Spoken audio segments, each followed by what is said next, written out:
Does your knee make clicking or cracking sounds, and are you worried it is due to knee arthritis? Relax. Knee clicking in the absence of pain is no cause of concern. It is simply your knee making small adjustments as it goes about its daily activities. But when should you be worried? First, if you have associated pain. Second, if there is associated swelling. Third, if the knee feels unstable while walking.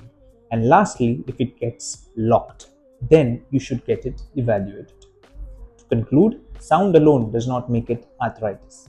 But if you want to reduce it, then focus on strengthening the quadriceps and hamstring muscles and focus upon flexibility exercises. Thank you.